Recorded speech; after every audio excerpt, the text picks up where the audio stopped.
No segundo vídeo dessa série especial de Sukkot, nós vamos falar da personagem Isaac.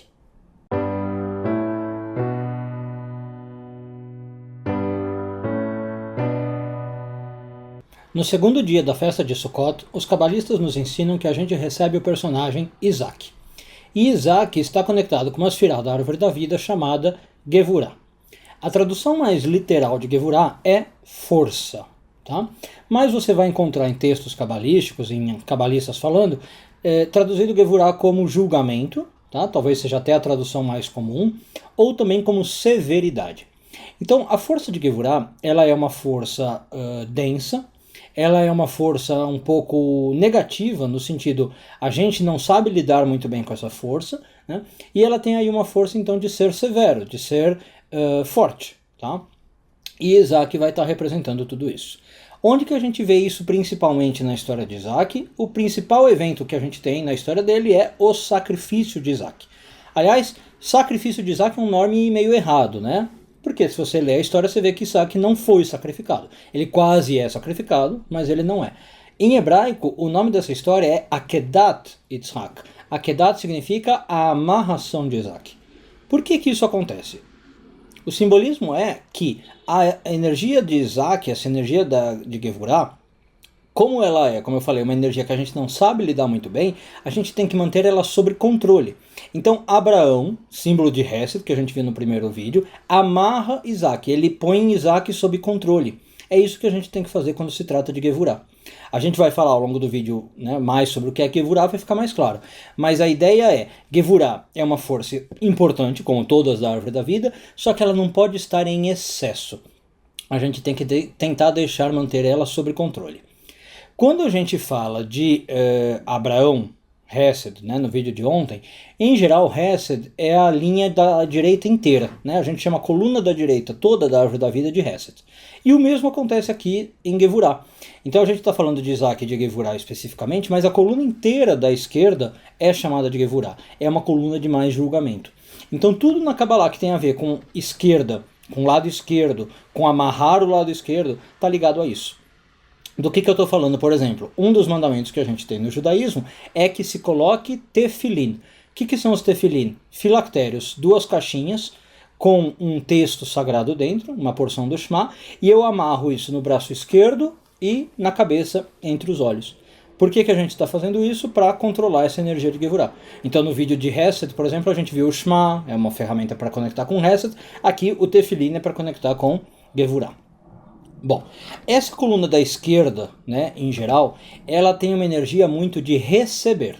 Claro, ela é oposta da direita que a gente viu na primeira vez, né? Lembra que Abraão era símbolo do quê? Da bondade, de doação, ele é hospitaleiro, ele quer ajudar os outros, ele está preocupado com o mundo, né, em primeiro lugar, e com ele em segundo lugar. Agora, quando a gente vai para a coluna da esquerda, é o oposto. As pessoas que estão conectadas mais com o padrão de Isaac, com o padrão de Gevurah e da coluna da esquerda, elas estão mais preocupadas em receber, tá? E às vezes elas se colocam em primeiro lugar e os outros em segundo. Por isso que é uma energia que tem que ser controlada. Não tem nada errado em receber, tá? A Kabbalah diz que nós somos feitos disso. Nós viemos aqui no mundo realmente para receber. O problema é quando você acha que só receber é o que importa e os outros não têm valor. O importante para a Kabbalah é que você receba para poder compartilhar, né? É aí que estaria o controle. Você receber só para si mesmo, só para o ego, é que é um pouco complicado. A coluna da esquerda, em geral, ela é comparada com o elemento fogo. No primeiro vídeo a gente viu que a coluna da direita é água, agora aqui o oposto é fogo. Então olha que interessante, quando a gente vai para os elementos a gente consegue ligar com a astrologia, né? A gente tem 3 signos de fogo na Kabbalah, na astrologia cabalística. Quais que são esses signos? Leão, Sagitário e Áries. Na verdade eu falei fora da ordem, desculpe. Áries é o primeiro, Leão e Sagitário. Esses 3 signos, se você conhecer pessoas, né, de Áries, Leão e Sagitário, geralmente são pessoas que vão ter essa briga com o ego. São pessoas muito egóicas, muito vaidosas, são pessoas que querem, em geral, aparecer, estar em primeiro lugar, são pessoas que pensam muito em si, né, e pouco nos outros. São pessoas que, para elas agirem, primeiro elas vão procurar o conforto próprio. Primeiro elas vão ver se elas estão ganhando alguma coisa, recebendo alguma coisa, e aí depois elas vão pensar no outro, né? Então é um trabalho meio que geral que os signos de fogo têm que fazer, entre o Áries, o Leão e o Sagitário. Outra coisa, outro simbolismo que a gente tem com a coluna da esquerda, Isaac Gevurah, ele é a cor vermelha, essa coluna é a vermelha. Então a gente falou no outro vídeo, né, do costume, por exemplo, de pôr vinho com água. Quando eu vou beber vinho, colocar um pouco de água. O vinho está representando o julgamento, Gevurah, e a água está representando, nesse caso, misericórdia. Às vezes a oposição que a gente tem na Cabala é entre o vermelho e o branco, né? Por exemplo, o sangue e o esperma. Então, nas leis que proíbem ter relações com uma mulher menstruada. Ou o sangue da carne com o leite da vaca, que eu não posso misturar. É por aí que a Kabbalah vai interpretar esse tipo de simbolismo. Então, para encerrar o vídeo, juntando com a história de Isaac, se você entendeu que Gevurah se trata de ter desejos, mas também pôr nesses desejos o outro, né? Não que esses desejos só para mim, você começa a entender a história de Isaac. O sacrifício, a gente já falou, é controlar esse lado esquerdo, né? Uma história que a gente vê em Isaac, por exemplo, tem uma passagem que ele briga com um rei por poços, né, que tinham sido abertos e que eram dele, mas que o rei meio que roubou os poços do Isaac. E o interessante é que a gente vê que o Isaac vai lá, firmemente, ele sabe que os poços são dele, ele não confronta o rei, mas ele faz valer a sua vontade. Ele fala com o rei, olha, esses poços são meus, a gente precisa resolver, me diz o que faz, talvez eu abra novos poços, sem confronto, mas ele não deixa de manifestar o seu desejo, né? Ele quer ter os poços para si. O Isaac também, só para encerrar o vídeo de hoje, é muito sabido que ele teve 2 filhos, Esaú e Jacó. Jacó a gente vai falar no próximo vídeo. E a Bíblia conta para nós que ele era claramente ligado ao Esaú. Ele tinha uma preferência pelo Esaú, ele considerava o Esaú o filho querido. Por que acontece isso, né? O Esaú ele é ligado nas nossas tradições, às vezes mais com o lado mal, com o lado negativo. Não que ele fosse a personalização do mal, porque todas as personagens da Bíblia têm bem e mal.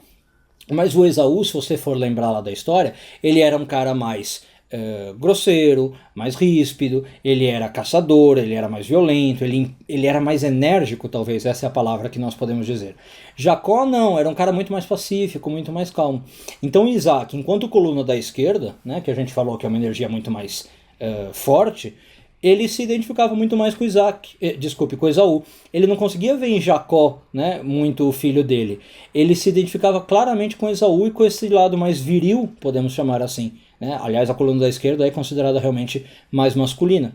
Então, quando a gente não tem essa Gevurah aí bem conectada, a gente pode inclusive acabar indo muito fácil para o lado do mal. Esse é um dos riscos do lado da esquerda. Lembra, de novo, o lado da direita nos conecta com a bondade, né? Tem o lado negativo da bondade, que é eu ser bonzinho demais e o mundo meio que pisar em mim, abusar de mim. Mas o lado negativo da esquerda é eu ser, de novo, muito egóico, pensando só em mim, e eu acabo sendo mal com os outros, até às vezes cruel com os outros, né? Então essa relação aí entre Isaac e Esaú, que a gente tem que tomar um certo cuidado. Sempre, de novo, como eu falei, o segredo, que eu tenha Gevurah, que eu manifeste essa Gevurah, que é a minha força de vontade, os meus desejos, as minhas manifestações, só que de maneira controlada. Não achando que eu sou o rei do universo, não achando que eu sou o centro do universo, lembrando que existem outros também, e que esses outros precisam ser considerados e levados em conta. Um bom dia a todos e tudo de bom.